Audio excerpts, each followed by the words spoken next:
Puede una frase, una sola frase apuntada en un viejo pero valioso pergamino reescribir toda la historia.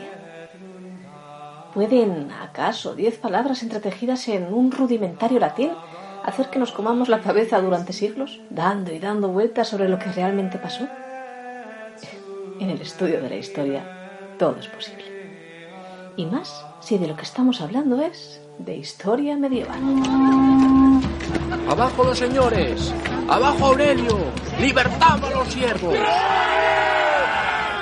Porque, por no saber, ni siquiera sabemos cómo serían los gritos que allá por el año 770, hace ahora unos 1250 años, expelerían los siervos que tomaron las armas en el reino Astur para levantarse contra sus señores. Y por eso nos tomamos la libertad de recrearlos en castellano, un idioma que ni siquiera nos consta que existiera por aquel entonces, o al menos no así, como lo hablamos ahora. Porque lo único que sabemos de aquella revuelta, la primera de la que tengamos constancia en el joven reino de Asturias, es lo que nos dicen 2 crónicas. La de Alfonso III, más de 200 años después de aquella revuelta, habla de que cuius tempore libertini contra proprios dominios armas sumentes tiranice surrexerunt, sed principes industria superati in servitude prístina sunt omnes redacti. Es decir, que en aquellos tiempos tomaron los siervos las armas contra sus propios señores y que ejercieron la tiranía. Que el príncipe Aurelio logró sujetarlos y reducirlos a su primera servidumbre. Una información más que discreta. Y aún más parca es la crónica albeldense, aunque más próxima a los tiempos de la revuelta, ya que fue escrita a finales del siglo IX. Y dice así: Eo regnantes servidominis suis contradicentes, eius industria capti in prístina sunt servitude redacti. Que viene a ser que en su reinado, en el de Aurelio, se rebelaron los esclavos contra sus señores, pero con su astucia fueron sujetados y reducidos a su antigua servidumbre. Y ya está. No existe más información de aquel misterioso hecho que, sin embargo, también fue el de mayor relevancia durante el mandato del quinto rey Astur. ¿Podremos desentrañar algo de esto? Pues seguro que sí.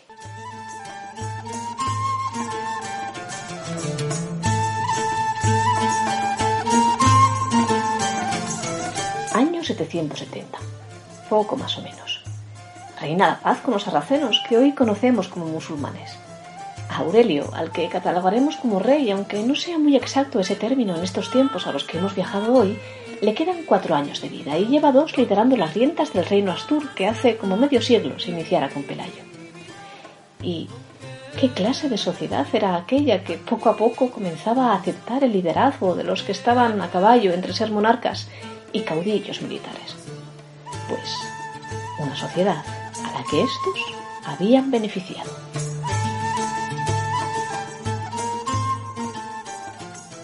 El ejemplo más claro, el de Alfonso I, un cántabro, yerno de Pelayo, que sucedió a Fabila después de su desventurado encuentro con un oso.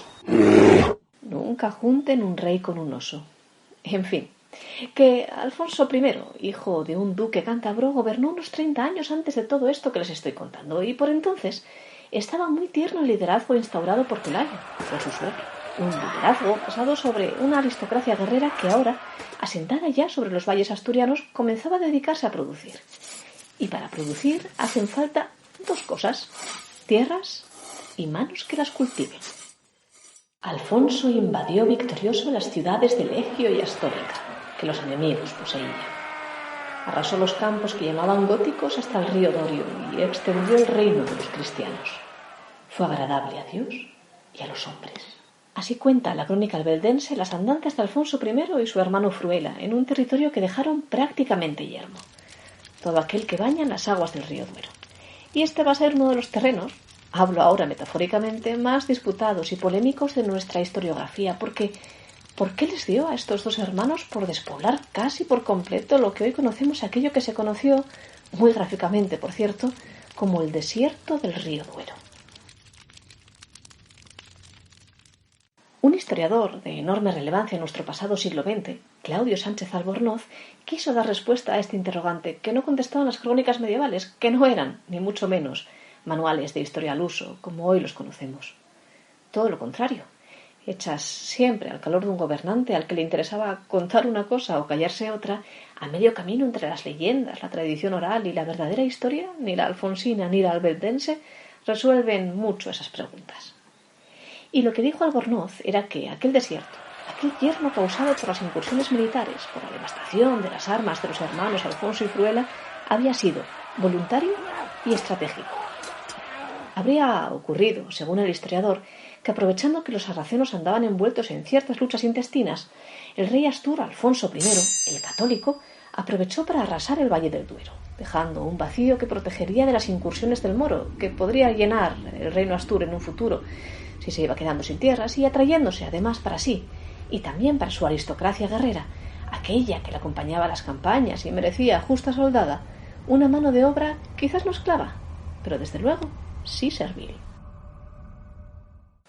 La teoría de Sánchez Albornoz no fue ni mucho menos indiscutida, pero no es tiempo ahora de perdernos en las largas disquisiciones historiográficas, porque, aunque la arqueología en todos estos años sí ha demostrado cierta continuidad habitacional en aquel yermo del Duero, sobre algo debió sustentarse aquella primera clase de privilegiados que tuvo el reino Astur. Y sabiendo, como sabemos, que aunque Pelayo viniera de fuera nunca tuvo a los astures como súbditos, sino como socios, de algún sitio tuvieron que salir aquellos siervos que le dieron tanto la lata al quinto rey Astur. El que pone nombre, por cierto, a San Martín del rey Aurelio, que fue donde reinó.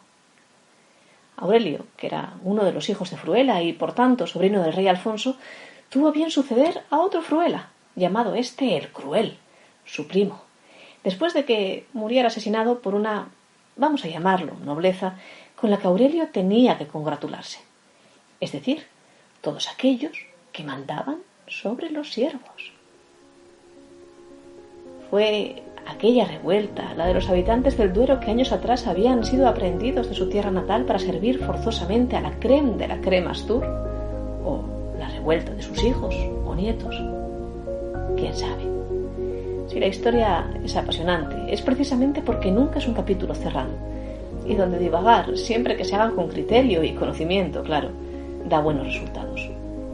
¿De qué otra manera, si no, habríamos podido estar hablando tanto de un hecho que solo conocemos por una única frase?